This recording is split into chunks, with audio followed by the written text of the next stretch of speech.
রাসূলুল্লাহ সাল্লাল্লাহু আলাইহি ওয়াসাল্লামের পূর্বপুরুষ সম্পর্কে যদি আমরা একটু জানি, যে ইব্রাহিম আলাইহিস সালামের দুইজন পুত্র ছিলেন, ইসমাইল ও ইসহাক। ইসমাইলের মা ছিলেন বিবি হাজার এবং ইসহাকের মা ছিলেন বিবি সারা। আমরা জানি যে এই দুইজনই নবী ছিলেন।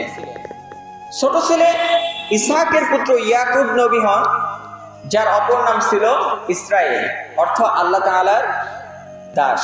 এই জন্য ইসরাইলি বংশ বলা হতো। হ্যাঁ, তাদেরকে কি বলা হতো? বনু ইসরাইল নামে তারা পরিচিত ছিল।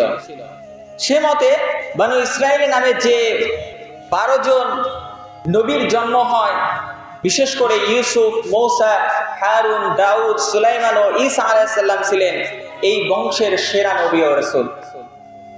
এর বাইরে আল্লাহ সুবহানাহু ওয়া তাআলার অশেষ মেহেরবানিতে ইব্রাহিম আলাইহিস সালামের ছোট পুত্র ইসহাক আলাইহিস সালামের বংশধর অর্থাৎ বনু ইসরাইল, যাদেরকে বলা হয়, যাদের সর্বশেষ ও রাসূল ছিলেন ঈসা আলাইহিস সালাম। আমাদের রাসূলুল্লাহ সাল্লাল্লাহু আলাইহি ওয়াসাল্লামের পূর্বে যিনি অথেন্টিক গাইড পেয়েছিলেন। এরপরে আল্লাহ সুবহানাহু ওয়া তাআলা ইব্রাহিম আলাইহিস সালামের জ্যেষ্ঠ পুত্র ইসমাইল আলাইহিস সালামের বংশে একজন মাত্র নবীর জন্ম দেন, এবং তিনি হচ্ছেন আমাদের রাসূলুল্লাহ সাল্লাল্লাহু আলাইহি ওয়াসাল্লাম, যিনি উসওয়াতুন হাসানা, যিনি রাহমাতাল লিল আলামিন, খাতামুন নবিয়্যিন। এই নবীকে আল্লাহ তাআলা মানুষের হেদায়েতের জন্য রাহমাতাল লিল আলামিন হিসেবে এই দুনিয়াতে পাঠিয়ে দেন।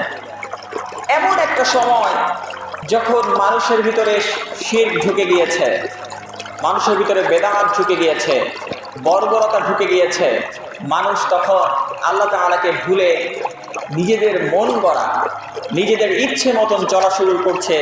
তখন আল্লাহ সুবহানাহু ওয়া তাআলার দয়ায় আল্লাহ তাআলা আমাদের রাসূলুল্লাহ সাল্লাল্লাহু আলাইহি ওয়াসাল্লামকে প্রথম হস্তিবর্ষে 9 রবিউল আউয়াল সোমবার সুবে সাদিকের পরে মক্কায় তার বাবার ঘরে জন্মগ্রহণ করেন, এবং 11 হিজরি সনের 11 রবিউল আউয়াল সোমবার সকাল 10টার দিকে মদিনায় রাসূলুল্লাহ সাল্লাল্লাহু আলাইহি ওয়াসাল্লাম মৃত্যুবরণ করেন। রাসূলুল্লাহ সাল্লাল্লাহু আলাইহি ওয়াসাল্লামের জন্ম ও মৃত্যু এবং নবুয়ত প্রাপ্ত এটা যে সোমবারে হয়েছিল, এই কথা রাসূলুল্লাহ সাল্লাল্লাহু আলাইহি ওয়াসাল্লামের সহিহ হাদিস দ্বারা প্রমাণিত আমরা জানি।